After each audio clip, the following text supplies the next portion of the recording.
Hello everybody, welcome back to the shop for another exciting episode.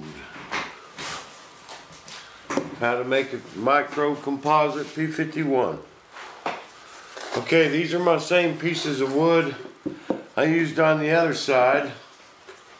I just hot glue gunned them onto the bottom of my mold and made me some sides up, or sides. I made some sides, and I also got all my elevator pieces and rudder. Well, I guess that's my horizontal stabs and my elevators ready to mold. And these will take no time at all. I want to get my first coat on this and let it set up while I do some other stuff. Well, Bob's been kind of multitasking here lately, guys. Getting all kinds of stuff done. And get all these paint or finished sanded up today. Gotta go get some more sandpaper. Been kind of sanding on it off and on. But I got to go get some more sandpaper. And once I get the panel lines on that and get it ready to prime, Chris, I'm going to break out your Mustang wing. Get that thing primed up so I can pull a mold for them gear doors. Everyone that's got one of them Mustangs is going to be calling me, "Hey, Jose Kogan." No, man, I can't tell you that wing. That's Chris's. What I can do is sell you a set of gear doors for yours. Oh, and look, I put my multi-tool access ports in there. That's what them are, multi-tool access ports. Love my multi-tool.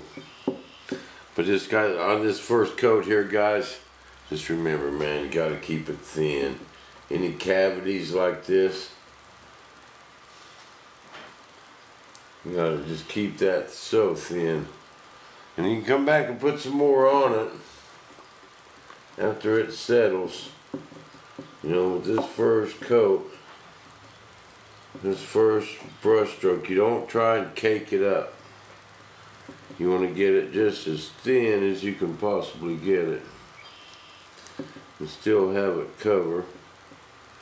And once you get all done, you can go back and put some more on the corners and stuff like that. But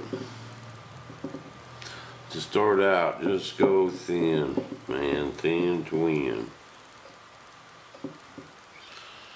This thing is going to be so cool. I am really excited. So, you know, you realize this is the world's first micro composite P-51 Mustang. This ain't no foamy here, guys. This ain't even in the same class, kinda. You can do anything you want to this thing, man. A guy could make it electric. I had to take the wing off though to switch the batteries. I ain't putting no hatch in this gorgeous little thing. But just be one screw. Take the wing off, so it wouldn't be bad. But I'm just not that big into electric, guys. I just don't like charging batteries. They get hot, they swell up.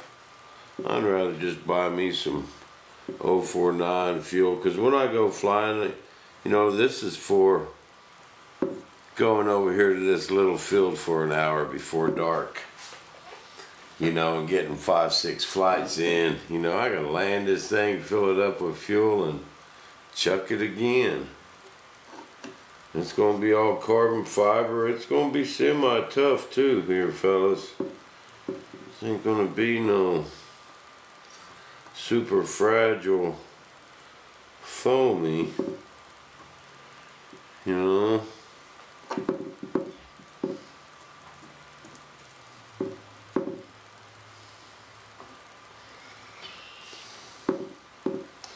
But I believe we can call this the world's first micro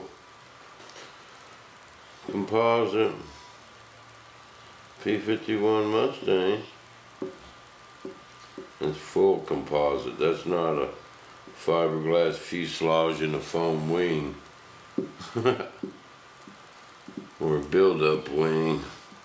So like Hobby King says, you know, they advertise them composite airplanes and you get a fiberglass fuselage and a monocoated wing. Back in the day we called that a fiberglass fuselage and a build-up wing. And it's not a composite.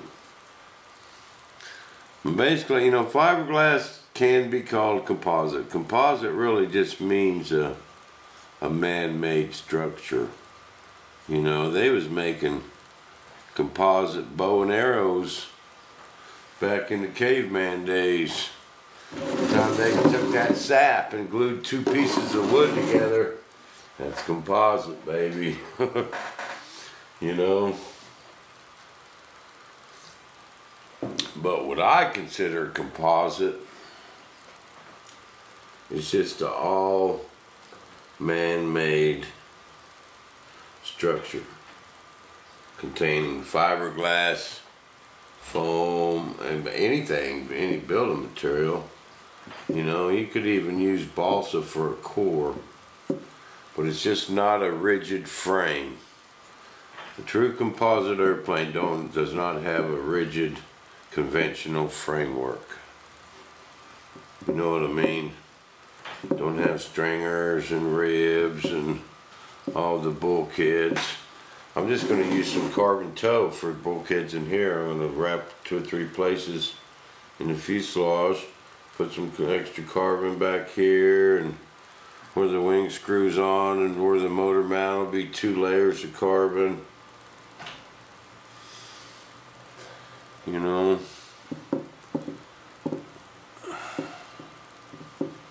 then we'll just glue us a wood bulkhead in there, seal it up with some resin because it's going to get sloppy. Gonna have some fun with this thing. Easy to build. I can build one and lay one of these up pretty quick because it's just the materials are kind of pricey. Yeah, there's small amounts of them, but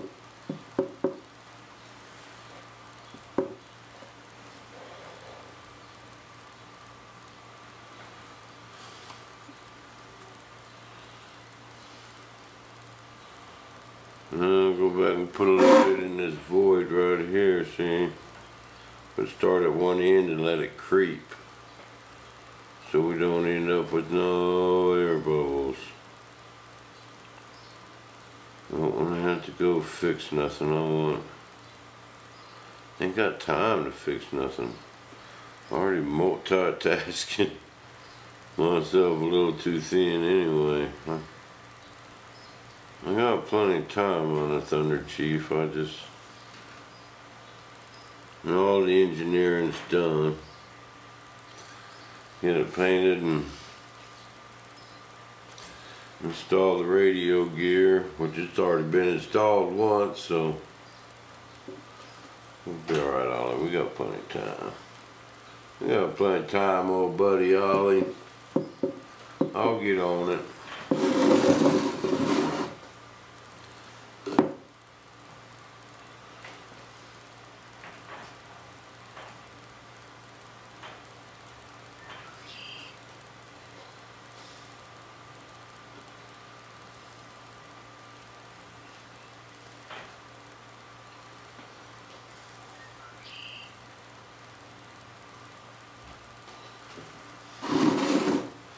But oh, you guys want an update on the chicken?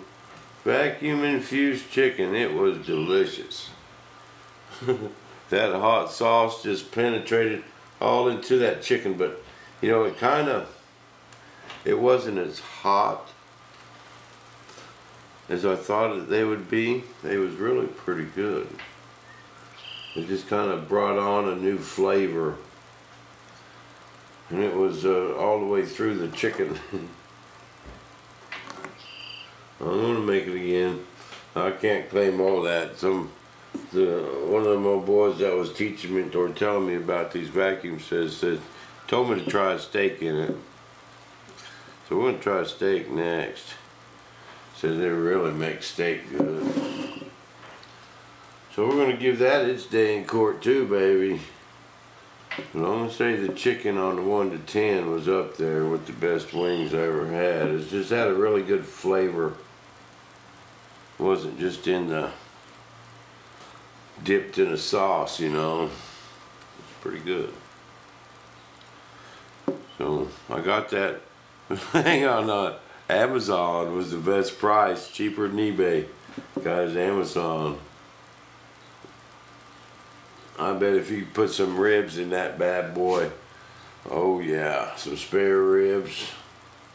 I like them beef spare ribs. That's my favorite thing to barbecue. Get some big, thick, fat ones. You know, things used to be cheap. They sure ain't anymore.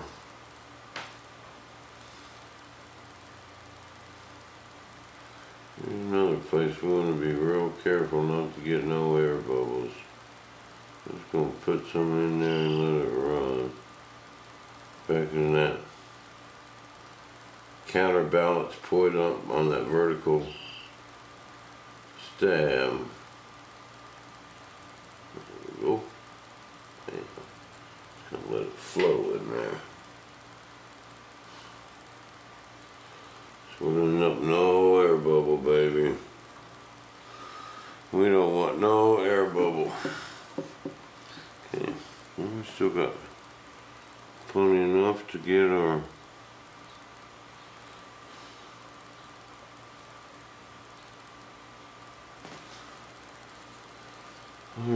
pieces.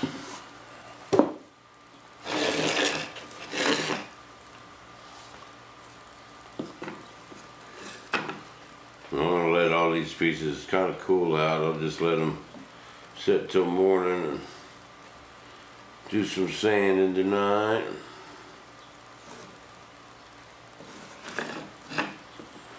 These little molds really don't take no time. Took me about an hour to lay up that first half. These little things takes longer to cut the cloth.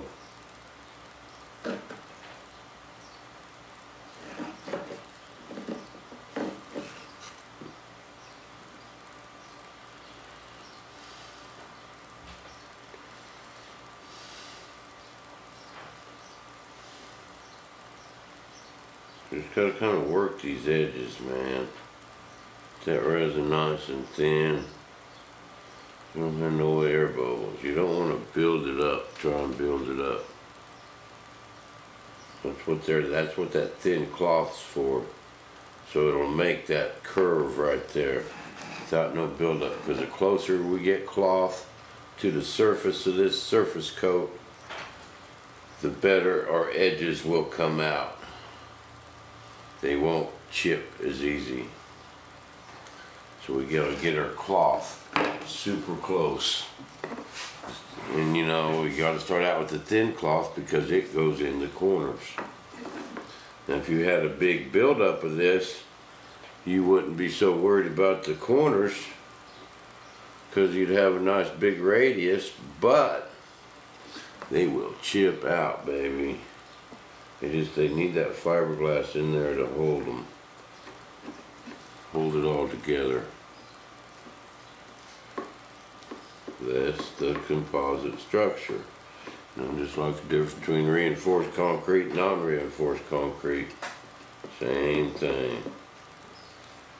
This is a fiberglass cloth, reinforced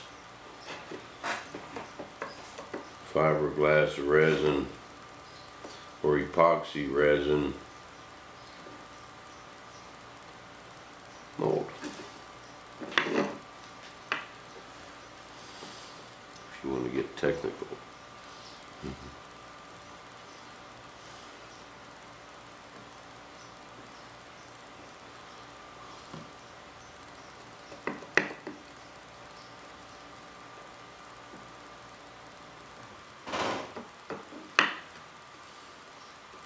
And I can promise you one thing. If you just try and pile this stuff on there real deep, your edges will crack. Guaranteed your corners. Guaranteed.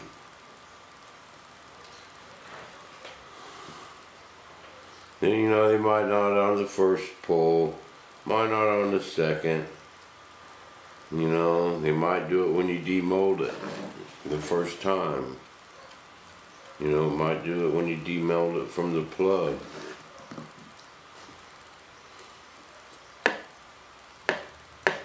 But it will happen eventually.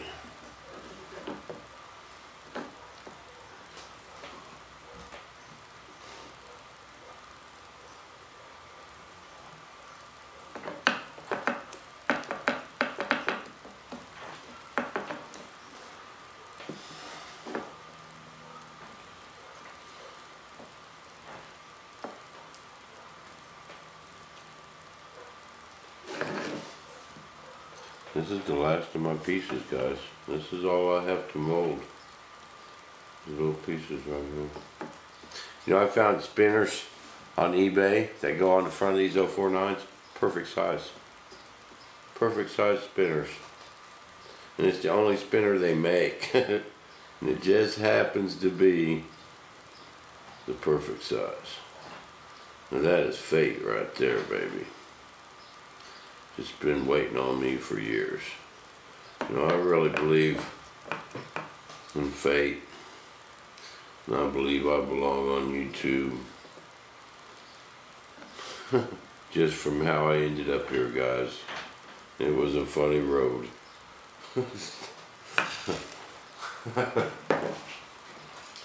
But I believe this was my destiny calling. And I never knew it. You know, till one day I realized here I am.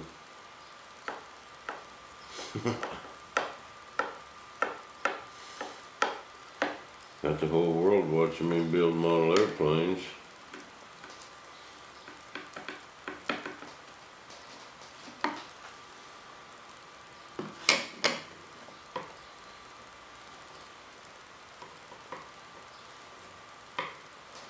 Well, my life had a funny road in it. I was not involved with a serial killer, but was friends with a serial killer. Oh yeah, you knew, guys? I was friends with a serial killer. I didn't know he was doing it. And I defriended him on Facebook after he got caught. Oh man, that's something else. Whew. I was good friends, man. He was went over there almost every day for 4 or 5 years. Yeah, I never had a clue. How many people can say that? I was friends with a serial killer.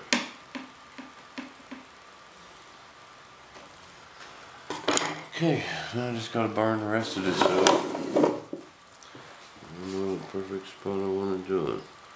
Make sure not get no air bubbles. Just dab it and let it kind of ooze down in there.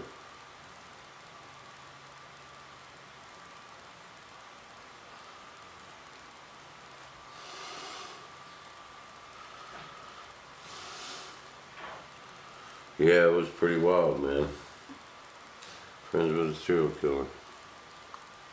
He's still in court and he's still in jail, waiting on his trial. Been a long time, a couple years since he's been caught. 3 years anyway.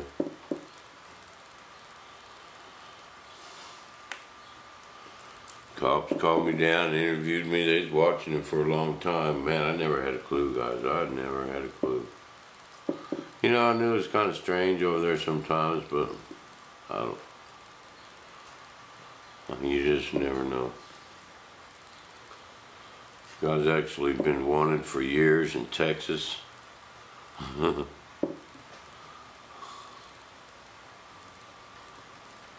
It's one of the guy I met in a hobby shop one day, ended up being pretty good friends, and flew a lot of airplanes, built a lot of airplanes.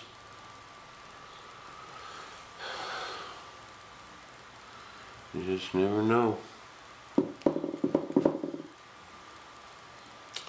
Alright guys, I'm going to put this up. This is going to take 4 or 5 hours to thicken up.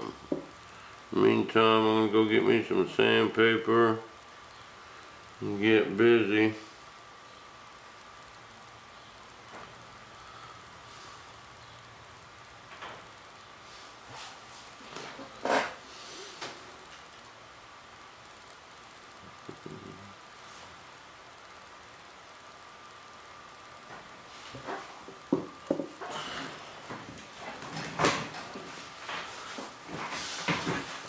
And get busy and do some sanding.